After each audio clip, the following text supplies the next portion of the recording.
नारद जी से कहा कि नारद तुम जाओ और जाकर के ध्रुव जी की तपस्या, जो ध्रुव जी हैं उनकी परीक्षा लो, और परीक्षा में यदि वो सफल हो जाए तो तुम उन्हें गुरु मंत्र दे देना और मेरे तक आने का मार्ग प्रशस्त करना।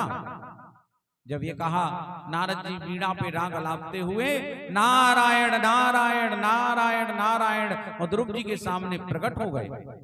ध्रुव जी ने जैसे ही नारद जी को देखा, मुनि को देखा, तुरंत चरणों में प्रणाम किया।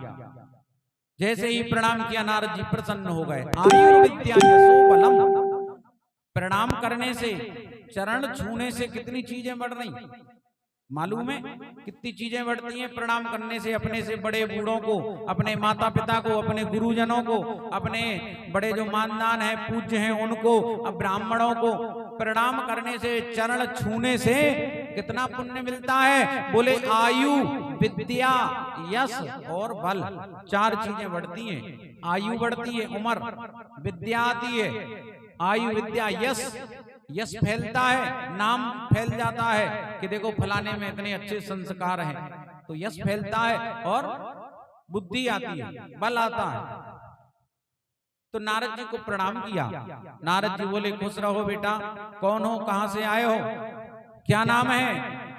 तब ध्रुव जी बोले कि मुनिवर मेरा नाम ध्रुव है और मैं महाराज उत्तानपाद का पुत्र हूं। बोले फिर जंगल में क्या कर रहे भाई? तो ध्रुव जी बोले मुनिवर हम जंगल में भगवान से मिलने के लिए आए हैं। नारद जी बोले किसने कहा तुमसे कि भगवान मिलते जंगल में? किसने कहा? अरे जंगल में भगवान नहीं मिलते, जंगल में तो शेर, चीता, भालू ये मिलते हैं। मेरी बात मानो बेटा, घर चले जाओ, नहीं तो रात होने वाली है। ये सोनी रात में तुम आओ, कौन शेर डिनर कर जावे, रात के कोई खा जाए तुम्हें बिहारी में, तुम घर चले जाओ। ध्रुव जी को डराया, धमकाया, लेकिन ध्रुव जी बोले मुनिवर अब घर जाऊं तो जाऊं कैसे?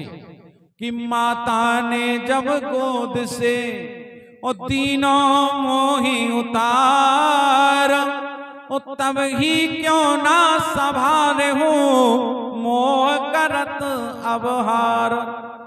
ध्रुव जी कह रहे कि हे मुनिवर मेरी माँ ने, छोटी माँ ने मुझे गोदी से नीचे उतारा है पिता की, और संकल्प लेकर आया हूं जब तक जगत पिता की गोद में नहीं चढ़ जाऊंगा लौटकर वापस नहीं जाऊंगा।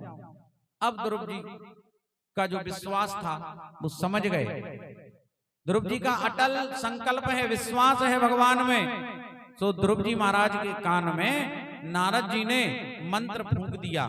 नारद जी कहने लगे कि जपश्च परमो गुह्या श्रूयता में निरपात्मजा यम सप्तरात्रम प्रपठन पुमान पश्यति खेचरान। हे ध्रुव मैं तुम्हें गुप्त मंत्र बताता हूं, तुम उसका जप करना। वो मंत्र भगवान से मिलाने वाला है। 7 रात तक जप करने से आकाश में जो विचरण करते हैं उनको भी देख सकते हो। नारद जी ने ध्रुव जी को ओम नमो भगवते वासुदेवाय ये 12 अक्षर का मंत्र प्रदान किया। ओम नमो भगवते वासुदेवाय, ओम नमो भगवते वासुदेवाय, ओम नमो, गाइए, ओम नमो भगवते वासुदेवाय, ओम नमो ओम नमो भगवते वासुदेवाय, ओम नमो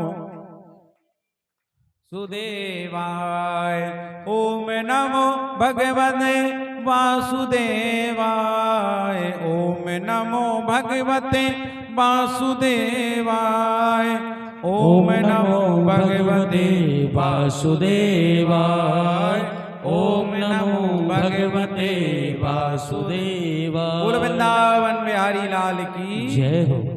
महाराज गुरु मंत्र दिया नारद जी ने ध्रुव जी को, और ध्रुव जी चले मधुवन में पहुंच करके, और ध्रुव जी ने तपस्या प्रारंभ की। पहले महीने में ध्रुव जी ने अन्न का त्याग कर दिया। कितने साल के हैं? 4 साल के हैं, ध्यान देना। पहले महीना में अन्न छोड़ दिया, केवल फलाहार करते हैं, वो भी 3-3 दिन के बाद कैंथ और बेर खा करके तपस्या की। दूसरे महीना में फलाहार छोड़ दिया, 6-6 दिन में सूखे पत्ते चबा करके तपस्या करने लगे। तीसरे महीने में 9-9 दिन में केवल एक बार जल पीते हैं और तपस्या करने लगे। 9 दिन में एक बार पानी पिया और तपस्या की। चौथे महीने में 12-12 दिन में केवल वायु का पान करने लगे, यानी वायु हवा, वायु का पान कर रहे। 12 दिन में एक बार सांस लेते हैं और 12 दिन फिर सांस ही नहीं लेते। 5वें महीने में भगवान का ध्यान लगाया, श्वास को रोक लिया और श्वास को रोककर एक पैर पर खड़े हो गए और हाथों को ऊपर उठा करके और ब्रह्मरंध्र में अपने प्राणों को रोक लिया। पृथ्वी कांपने लगी, इंद्र आदि देवता घबराने लगे और ध्रुव जी को तरह तरह से डराने धमकाने लगे।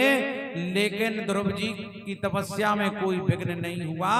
और जैसे ही 6वां महीना लगा, देवताओं ने भगवान से प्रार्थना करी और भगवान चतुर्भुज रूप में शंख चक्र गदा पद्म लेकर के ध्रुव जी के सामने प्रकट हो गए। बोलिए भक्तवत्सल भगवान की जय हो। भगवान प्रकट हुए। है सत्य जहां भगवान वहीं, है प्रेम जहां भगवान वहीं, हो जाता दया पात्र जब जन, तो मिलते हैं दया निधान वहीं। भगवान प्रकट हुए, ध्रुव जी से कहा कि बेटा